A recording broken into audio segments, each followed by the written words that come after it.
এই দুনিয়ার পুরো জীবনটা এটা হচ্ছে লালসাময় একটা জীবন, লোভ, মরিচিকা, মায়াজাল। এই মায়াজালে আমরা আটকে আছি, ফলে মৃত্যুর কথা আমরা ভুলে গিয়েছি। পাগলের মতো ছুটছি, আরো টাকা লাগবে, আরো খ্যাতি লাগবে, আরো যশ লাগবে, আরো দাপট লাগবে। আমার এত টাকা দিয়ে কি হবে? এত সম্পদ দিয়ে কি হবে? এত ব্যস্ততা দিয়ে কি হবে তোমার? স্টপ, থামুন, অনেক হয়েছে। আম্মা থামুন, take a rest, take a breath and think about death. Think that you have to go back to your Lord. একটু বসেন না, একটু ভাবেন যে আমাকে চলে যেতে হবে, চলে যেতে হবে। এই কোলাহল, এই ব্যস্ততা, এগুলো থাকবে, থাকবো না আমি। সাইয়েদনা ওমর ফারুক বলেছেন, মুতু ক্বাবলা আন তামুতু, মরার আগে একবার মরো। হাসিবু ক্বাবলা আন তুহাসাবু আলাইকুম, তোমার হিসাব নেওয়ার আগে তুমি একবার নিজের হিসাবটা করো না। কাগজ বের করে একটু লিখো না কি কি ভালো কাজ করছিলা, যেগুলো দিয়ে নাজাতের ওসিলা হতে পারে। 1 2 3, আর কি কি আকাম কুকাম করছো দেখো না, লিখে দেখো তোমার অবস্থাটা কি। মরার আগে একবার মরো।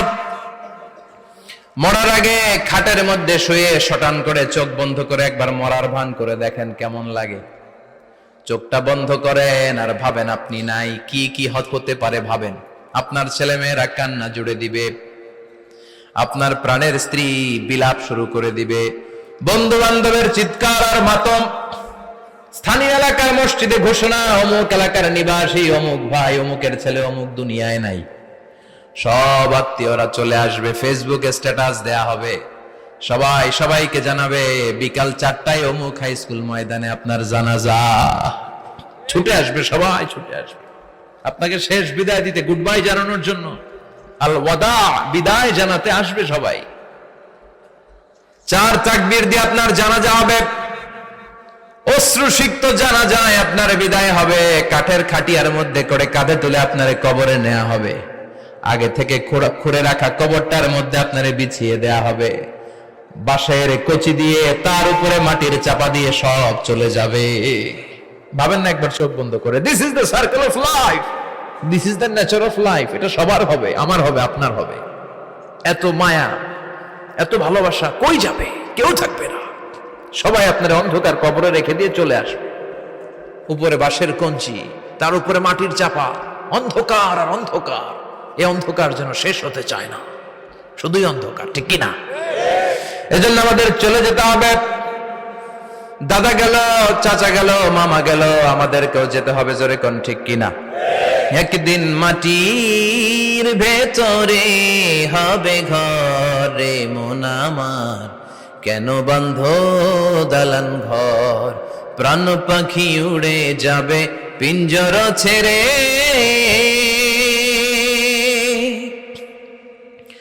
ধরা ধামে সবই রবে, তুমি যাবে চলে।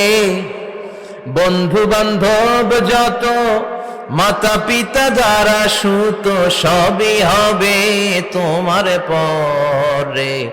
মন আমার কেন বন্ধ দালান ঘর, একদিন মাটির ভেতরে হবে ঘরে মন আমার, কেন বন্ধ দালান ঘর, ঠিক কিনা? সব করে থাকবে, চলে যেতে হবে আমাদেরকে। এজন্য আখিরাতের কথা যেন আমাদের স্মরণ হয়। বিশ্বনবী বলতেন, নাহাইতুকুমান জিয়ারাতিল কবুর, আমি তোমাদেরকে কবর জিয়ারত করতে আগে নিষেধ করতাম, কিন্তু এখন নিষেধাজ্ঞা প্রত্যাহার করে নিলাম। এখন সব সময় তোমরা কবরের সামনে যাবা আর জিয়ারত করবা। কবরস্থানে জানতো বড়ুয়া কৃষ্ণপুরের এই গ্রামের কবরস্থান আছে কোন দিকে? পূর্ব দিকে আছে, গোখরার জলের ওদিকে। যান আপনারা, একটু যাবেন, একটু গেলে আখিরাতের কথাটা স্মরণ হবে। ওখানে ছোট শিশুরা শুয়ে আছে, কিশোর যুবকরা আছে, আপনার মতো তাগড়া যুবক মুরব্বীরা আছে। এরা এই এলাকায় থাকতো, এরা আকাশ থেকে নেমে আসে না, এই এলাকার সন্তান, আজ নাই। একটা সার্টেন পিরিয়ড শেষে আপনিও থাকবেন না। This is the nature of life, this is the circle of life. ছোট্ট শিশু হয়ে এসেছিলেন, শৈশব, কৈশোর, যৌবন, প্রৌঢ়ত্ব। আগে ছিলেন সিঙ্গেল, বিয়ে করে হয়ে গেলেন ডবল। এরপরে আল্লাহ আপনাকে একটা মেয়ে দিল, এরপরে মেয়েকে বিয়ে দিয়ে শ্বশুর হলেন, এরপরে ওই মেয়ের ঘরে সন্তান হতে নানা হলেন। আর কতদিন? অনেক দিন হলো তো, অনেক লম্বা সময় পেয়েছেন আপনি। Think about death. এবার যাওয়ার কথা ভাবেন। আখিরাতের সামানের কথা ভাবেন, ফিরে যেতে হবে। কি শক্তিশালী যুবক, বার্ধক্য চলে আসলে লাঠি ছাড়া চলতে পারে না। কুচকুচে কালো দাড়ি সাদা হয়ে যায়, দাড়ির শুভ্রতা, বয়সের ভার, রং ধরা যৌবন জং ধরে শেষ, ঠিক কিনা? This is the circle of life. যুবক ভাইরা, এটাই জীবন, চলে যেতে হবে, কেউ থাকতে পারবে না, ঠিক কিনা? এটা রিমাইন্ডার আল্লাহ এই সূরার ভেতরে দিয়েছেন যে তোমাদেরকে ফিরে যেতে হবে, এই লোভ লালসা ছেড়ে দাও। রব্বুল আলামিন বলেন, আলহাকুমুত তাকাসুর হাত্তা যুরতুমুল মাকাবির। ও গোলাম, দুনিয়ার সম্পদ, লোভ লালসা তোদেরকে পাগল বানিয়ে দিয়েছে। এই লোভ পাগলামি কোনোদিন তোদের থামবে না যতদিন না তোরা কবরে ঢুকবি, ঠিক কিনা? কার কথা? আল্লাহ বললেন, দুনিয়ার সম্পদ আর লোভ আর মোহে তোমরা গাফেল হয়ে গিয়েছো। আখিরাতের কথা বেমালুম তোমরা ভুলে গিয়েছো, কিন্তু আখিরাতে তোমাদের যেতেই হবে, কবরের বাড়িতে তোমাদের ঢুকতেই হবে, ঠিক কিনা? যেতেই হবে, আমরা ভুলে যাই। আলহাকুমুত তাকাসুর, অতিরিক্ত পাওয়ার লোভ, বেশি বেশি খাওয়ার লোভ, বেশি বেশি জমানোর লোভ মানুষকে গাফেল বানিয়ে দিয়েছে। এটা মানুষের স্বভাব, আরো চাই আরো চাই, এই স্বভাবটা আছে না নাই? দেখবেন ছোট বাচ্চারা মসজিদের দোয়া অনুষ্ঠান শেষে জিলাপি দেয় না? বড় কৃষ্ণপুর কি দেয়? আগে বাতাসা দিত না, এখন কি দেয়? জিলাপি দেয়, মিষ্টি দেয়। তো মসজিদের 2-3 গেট থেকে যদি দেয়, ছোট বাচ্চারা দেখবেন এদিক দিয়ে কয়েকটা নিয়ে আবার ওই গেটে লাইন ধরে। ওর হাত হলো ছোট হাত, ওর হাত ভর্তি জিলাপি, আর নেওয়ার জায়গা না, এরপর আরেক জায়গায় লাইন ধরছে, আরো লাগবে আরো লাগবে, এই আরো আরো আরো চাই। এই স্বভাবটাই মানুষকে কুড়ে কুড়ে শেষ করে দিয়েছে। এত লাগবে কেন তোমার? চাহিদার কোনো শেষ নাই, unlimited demand of human being. যার আছে বেশি তার চাই বেশি, যার সাইকেল আছে তার হুন্ডা চাই, হুন্ডা আছে তো প্রাইভেট কার চাই, প্রাইভেট কার আছে তো প্লেন চাই, প্লেন আছে তো হেলিকপ্টার চাই, হেলিকপ্টার আছে তো ওইটা চাই, ওইটা আছে তো সেটা চাই, ঠিক কিনা? এলাকার মেম্বার যে হয়েছে চেয়ারম্যান হতে চায়, আছে না নাই? চেয়ারম্যান সাহেব এমপি হতে চায়, আছে না নাই? এমপি সাহেব মন্ত্রী হতে চায়, আছে না নাই? মন্ত্রী সাহেব প্রধানমন্ত্রী হতে চায়, আছে না নাই? কিন্তু এই দেশে সুযোগ নাই। কথা কন, এই দেশে প্রধানমন্ত্রী সিলেক্টেড, 2-3 জনের বাইরে কেউ প্রধানমন্ত্রী হইতে পারবি না, ঠিক কিনা? আমার এই জীবনে তো আমি 2-3 জনই দেখলাম। বেগম খালেদা জিয়া, মাননীয় প্রধানমন্ত্রী শেখ হাসিনার ছোট্টবেলা দেখেছি এরশাদকে, আমরা তখন ছোট। তো মানুষের চাহিদার কোনো শেষ নাই, যার আছে বেশি তার চাই বেশি। এজন্য বিষ্ণু বলেছেন, উনজুরু ইলা মান হুয়া আসফালা মিন, তোমার চেয়ে যে খারাপ আছে ওর দিকে তাকাও। ওয়ালা তানজুর মান হুয়া আ'লা মিন, তোমার চেয়ে যে ভালো আছে ওর দিকে তাকাও না, তোমার চেয়ে যে খারাপ অবস্থানে আছে ওর দিকে তাকাও। অনেকে নিজের অবস্থান নিয়ে সুখী না, এরকম আছে না নাই? আল্লাহ আমার এটা দিল না রে, ওইটা দিল না রে, পাইলাম না রে, কিচ্ছু হয় না, কি করব জীবনে, হতাশ। আসলে আছে কিন্তু অনেক, কিন্তু শুকরিয়া নাই, ডাকাত, ঠিক কিনা? নিজের অবস্থান নিয়ে সুখী না, কিন্তু অনেক লোক আছে তারা আপনার অবস্থানে পৌঁছতে চায়। তাদের দিকে তাকিয়ে দেখেন, আপনি যে অবস্থানে আছেন এই অবস্থানে পৌঁছাটা অনেকের কাছে স্বপ্ন। তারা প্রতিনিয়ত সংগ্রাম আর স্ট্রাগল করে যাচ্ছে আপনার অবস্থানে পৌঁছতে, আর আপনি এটা নিয়ে সন্তুষ্ট না। শেখ সাদির নাম শুনেছেন? বালাগাল উলা কাশাফাত দুজা, এই কবিতাটার রচয়িতা ইরানের বিখ্যাত এক কবি। উনি একবার আর্থিক সমস্যার মধ্যে দিয়ে সময় কাটাচ্ছেন, টাকা নাই, পয়সা নাই, পায়ে দেওয়ার মতো জুতা নাই। উনি খুব দুঃখ পেলেন, হায় রে, আমি ইরানের এত বড় কবি, আমার পায়ে দেওয়ার মতো জুতা নাই।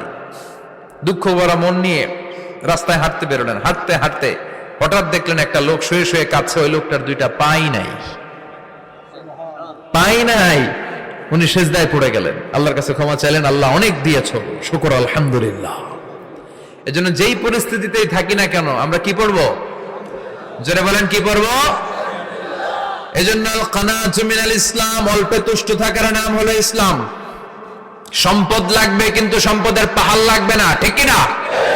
অল্প খান, অল্প পড়েন, অল্প জামান, অল্পের ভেতরে বরকত ঢুকাইয়া দিছে কে? দেখবেন যাদের সম্পদ অল্প তারা সুখী বেশি। জরিপে এটা দেখা গিয়েছে, অনেক সার্ভেতে এটা এসেছে, যারা সম্পদশালী এরা দুঃখী বেশি।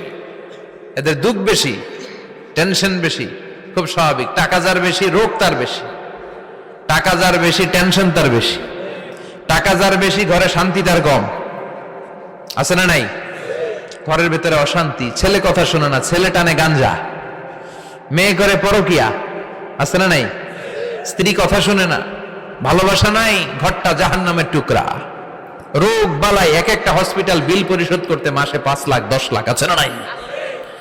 কিছু খেতে পারে না, ডাক্তার একেবারে ডায়েট মেনু বেঁধে দিয়েছে। Diet, very diet menu. এটা এটা এটা এটা কিছুই খাবেন না, শুধু গরু খাবেন না, খাসি খাবেন না, চিংড়ি খাবেন না, খালি ঘাস খাবেন। ইচ্ছে মতো ঘাস খাবেন, মানে ঘাস জাতীয় যত আইটেম আছে সব খাবেন। শাক খাবেন, সবজি খাবেন, সালাদ খাবেন। গরু, চিংড়ি, মুরগি, গোশত, ইলিশ কিছু খেতে পারে না। তাহলে রোগ বেশি, খাওয়ার মজা নাই, ঘরে সাংসারিক শান্তি নাই, খালি ব্যারাম আর ব্যারাম। ঠিক কিনা? কিন্তু সম্পদের পাহাড় ঘটেছে। আর অল্প যারা খায়, অল্প পড়ে, রিক্সাওয়ালা, কুলিওয়ালা, অল্প বেতনের চাকরি, কিন্তু হক হালালি মেনে চলে, দেখবেন শান্তি আছে অনেক। হ্যাঁ, বাসা ভাড়া দেয়, ফ্যামিলি চালায়, বাচ্চাদের স্কুল বিল, এরপরও মাস শেষে 1-2 হাজার টাকা হাতে থেকে যায়। আর ওর প্রতি মাসে 10 কোটি টাকা ইনকাম, তারপরও ব্যাংকের ঋণ আছে না নাই? সুখ কারে বলে? কিভাবে আপনি সুখকে ডিফাইন করবেন? সুখ তো টাকায় কিনা যায় না। শান্তি টাকা দিয়ে হয় না, শান্তি দেওয়ার মালিক কে? শান্তি আছে অল্প খেয়ে শুকর করার মধ্যে, শান্তি আছে আলহামদুলিল্লাহর মধ্যে। চিল্লায় বলেন ঠিক কিনা? এজন্য অল্প খাবো, অল্প পড়বো, অল্প জামাবো, অল্পের ভেতরে বরকত দিয়েছে কে?